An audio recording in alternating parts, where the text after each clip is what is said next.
the chicken across the road. Could it be because an Iowa mom makes chicken soup? If you want to be a little bit easier about this where you don't have to bone the chicken, what you can do is buy like boneless chicken breasts when they're on sale. Well, you can buy them when they're not on sale, but why not? Anyway, what I do is I'll buy them on sale, package them up, put them in the freezer, then thaw them out for times when I want to use them. So I have 2 of these boneless chicken breasts, throwing it in a tub of water, and that's going to make great chicken soup. I've gotten like chicken thighs that are skinless, boneless, and remember, even though they're a little more expensive, you aren't paying for the bones, and you're just getting pure meat. You can use the bones or the backs or other pieces that you don't really want to use for your fried chicken. And then put spices in there that you want.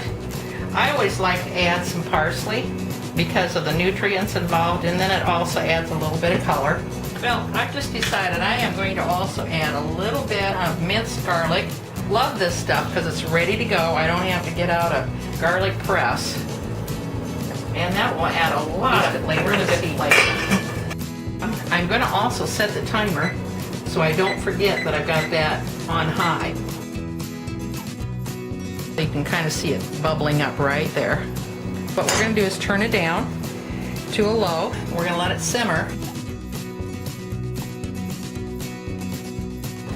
If you're wanting to make a large quantity of soup, either to serve a large group or to have plenty for freezing to use for later, you can get a large stock pot like this. They're not very expensive, and what I did was I put in enough chicken to fill up the bottom part of it, like down here, and then I filled up to about here with water.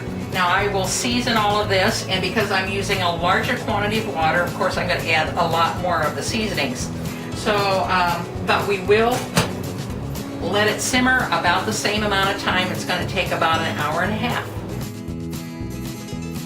Okay, now our chicken soup is done. We need to get the chicken out of the broth, and I'm just using a great big spoon here. I'm putting the pieces of chicken on a cookie sheet.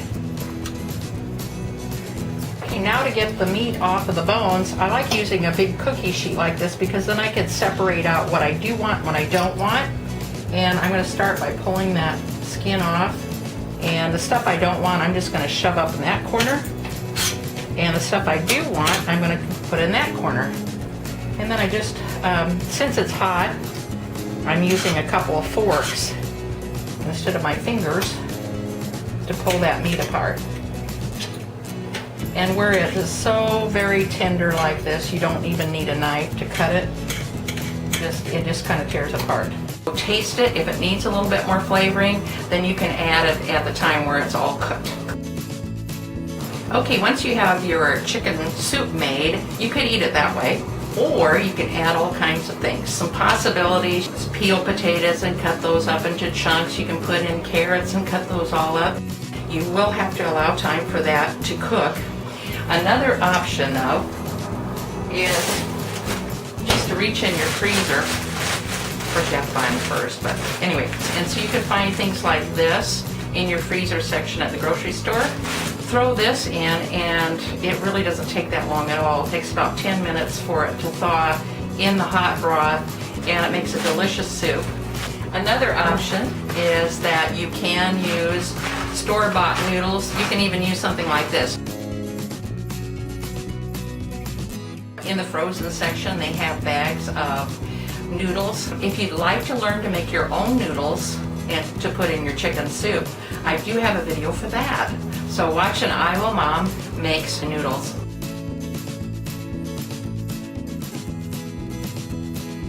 This is Lane Deshay, an Iowa mom. Thanks for watching.